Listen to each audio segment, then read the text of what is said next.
Captain ने आखिर red Hulk को कैसे हराया? रॉस के सर के बाल सफेद से काले कैसे हो गए जब वो रेड हल्क बना, क्योंकि हमने तो उसे बालों को डाई करते हुए नहीं देखा। साथ ही हम ये भी जानेंगे कि कैसे रेड हल्क सैम के कंट्रोल में आ गया, जबकि लास्ट टाइम जब किसी ने हल्क को सरेंडर के लिए कहा था तो उसका हाल कुछ इस तरीके का हुआ था।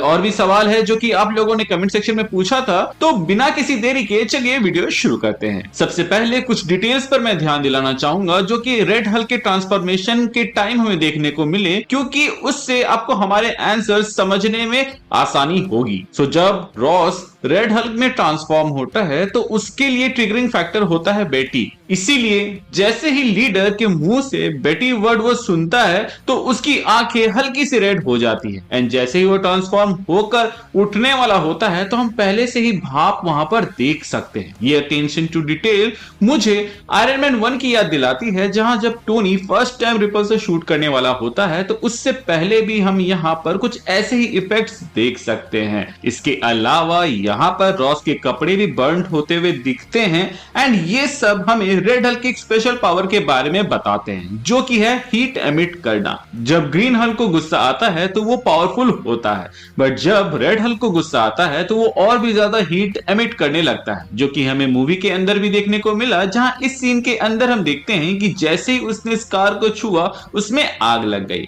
अब मैं यहाँ ये सब क्यों बता रहा हूं? इसलिए क्योंकि इसी में छुपा है वो राज की बात कि आखिर कैसे रॉस का ट्रांसफॉर्मेशन के बाद उसके बालों का कलर व्हाइट से ब्लैक हो गया। अब साइंस की माने तो हमारे बालों का कलर मेलानिन पिगमेंट से डिसाइड होता है। जैसे जैसे उम्र बढ़ती है मेलानिन प्रोडक्शन कम हो जाता है, इसीलिए रॉस के बाल सफेद हो गए। लेकिन जब वो रेड हल्क में ट्रांसफॉर्म होता है तो उसका बॉडी एक्सट्रीम हीट जनरेट करता है। और यहाँ एक इंटरेस्टिंग बात यह है कि हीट मेलानिन को रीएक्टिवेट कर सकती है, बिल्कुल वैसे ही जैसे धूप स्किन को टैन करता है। तो जब भी रॉस रेड हल्क बनता है उसके अंदर का इंटेंस हीट उसके मेलानिन प्रोडक्शन को वापस से किक स्टार्ट कर देता है, जिसकी वजह से उसके बाल दोबारा से काले हो जाते हैं। अब बात करते हैं कि सैम ने कैसे रेड हल्क को कंट्रोल किया। तो भाई ये जो रेड हल्क है वो बेसिकली रॉस का गुस्सैल रूप है। इसको ऐसे समझो कि जब बैनर हल्क बनता है तो उस वक्त हल्क का पर्सोना हल्क की बॉडी को कंट्रोल कर रहा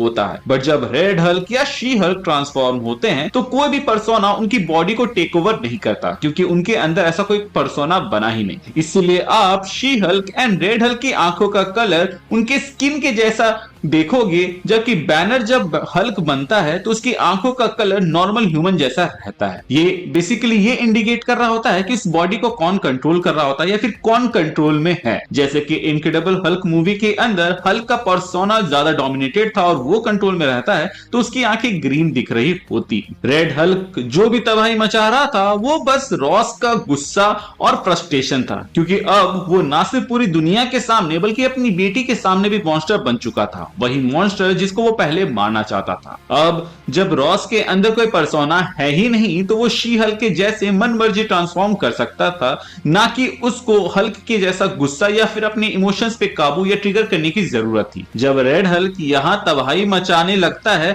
तो सैम उसको पहले चोट पहुंचाकर उसका ध्यान भटकाने की कोशिश करता है, क्योंकि जब हमें गुस्सा आता है या कोई और इमोशन माथे पे चढ़ा हुआ होता है तो उस वक्त अगर चोट लग जाए तो हमारा सारा ध्यान उधर चला जाता है। सैम ने तो सबसे पहले रॉस के कोर मेमोरी को टारगेट किया, जहां वो रेड हल्क को उसी जगह पे ले गया जहां पर वो अपनी बेटी के साथ आता था, यानी कि ये चेरी ब्लॉसम वाली जगह पर। लेकिन ये चीज उसको शांत नहीं कर पाता, क्योंकि उसके सामने कैप्टन अमेरिका था जिससे उसकी कभी नहीं बनी। बट जब सैम ने रेड हल्क को अपने वाइब्रेनियम विंग से स्टैब किया, जो कि उतना ही पावर होल्ड करता था जितना रेड हल्क के गुस्से वाले पंच में था, तब वहां पर थोड़ी देर के लिए सब कुछ रुक सा गया एंड रेड हल्क को थोड़ा सा कूल डाउन होने का मौका मिला। प्लस वो चोट इतना गहरा था कि उसका ध्यान खींचने लगा। इसके बाद तो सैम ने अपने काउंसलिंग ट्रिक्स का इस्तेमाल करते हुए रॉस के इमोशनल स्पेक्ट्रम को हिट किया और सबसे पहले बेटी का नाम लेकर आया, जिसके बाद से वो चेरी ब्लॉसम की पंक्तियों को देखकर ही वो समझ गया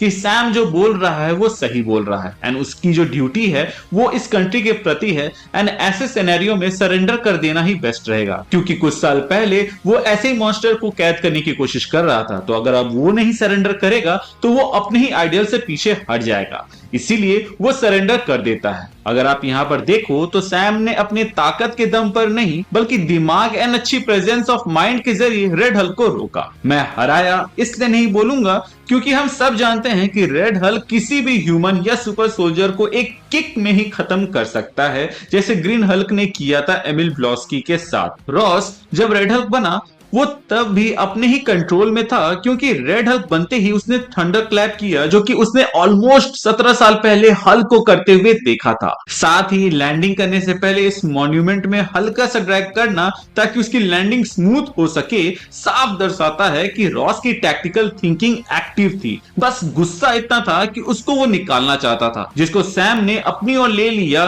क्योंकि कोई भी वहां पर इतना कैपेबल नहीं था कि वो रेड हल्क के सामने टिक सके। टिकने से याद आया कि एक कमेंट में एक भाई ने पूछा था कि क्या थॉर अर्थ में आकर इस रेड हल्क को रोक सकता है, तो भाई इसका जवाब हाँ है, क्योंकि मूवीज के अंदर थॉर एक अलग ही लेवल में जा चुका है और उसके पास म्योनिर एंड स्टॉर्मब्रेकर जैसे वेपन है। इन दोनों की मदद के बिना भी ये थॉर इतना पावरफुल है कि वो रेड हल्क को रोक सकता है। बट अगर तुम कॉमिक्स पढ़ोगे तो तुम्हें पता चलेगा कि रेड हल्क ने कैसे थॉर को उसी के म्योनिर से दबादब मारा, जिसको मैंने कवर भी किया है, जिसका लिंक आपको हमारे कमेंट सेक्शन या फिर डिस्क्रिप्शन में भी मिल जाएगा। अगर आप इंटरेस्टेड हैं तो उसको चेकआउट कर सकते हैं। वहीं बात करें अगले सवाल की कि क्या हमें dark Avengers versus Avengers future में देखने को मिलेंगे या नहीं, तो बॉस मेरे हिसाब से हमें ये देखने को जरूर मिलेगा। और ऐसा मैं इसलिए कह रहा हूं क्योंकि इसके होने के दो चांसेस है। पहला तो ये कि जो थंडरबोल्ट्स में स्टार मार्क लगा हुआ है वो इसलिए है क्योंकि जब मूवी खत्म होगा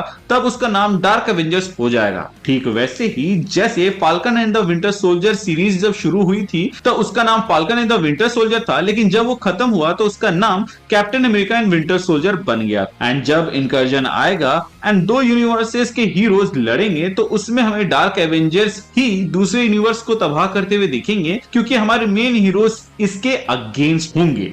तो अब यहाँ पे दो पॉसिबिलिटीज बन सकती है। पहला ये कि ये डार्क एवेंजर्स जब दूसरे यूनिवर्स में जाएंगे उसको तबाह करने के लिए, क्योंकि इनकर्जन ऐसे ही रोका जा सकता है, तो वहां पर जो एवेंजर्स होंगे वो हमारे ओरिजिनल एवेंजर्स के ही वेरिएंट्स होंगे जो कि उनके ही जैसे दिखते होंगे, या फिर हमारे ही यूनिवर्स के जो एवेंजर्स होंगे वो इस डार्क एवेंजर से लड़ेंगे ताकि वो यूनिवर्सेस को तबाह होने से रोक सके। प्लस उनके आइडियल्स ये अलाउ नहीं करते हैं कि अपनी जान बचाने के लिए दूसरी की ले लो, जो कि बहुत ही सोचने वाली बात है। और इसी वजह से डूम्सडे और जो सीक्रेट वॉर्स आने वाला है वो काफी बेहतरीन मूवी होने वाली है, क्योंकि वो हम लोगों को ये सोचने पे मजबूर कर देगी कि हमें किसे सपोर्ट करना चाहिए, अपने हीरोज को या फिर उनको जो अपनी दुनिया बचाने के लिए लड़ रहे हैं। आपका क्या कहना है इसके ऊपर आप हमें कमेंट सेक्शन में जरूर बताइएगा। इसके अलावा अगर आपके मन में कोई सवाल है तो आप हमें कमेंट सेक्शन में पूछ सकते हैं, हम उसको अपने आने वाली वीडियो में डेफिनेटली कवर करेंगे। इसके अलावा अगर आप हमारे चैनल पे नए हैं और आप ऐसे ही मजेदार वीडियोस देखते रहना चाहते हैं तो हमारे चैनल को सब्सक्राइब कर दीजिएगा। मिलते हैं एक नए वीडियो में नए टॉपिक के साथ। Thank you for watching this video. Stay tuned, stay hydrated. C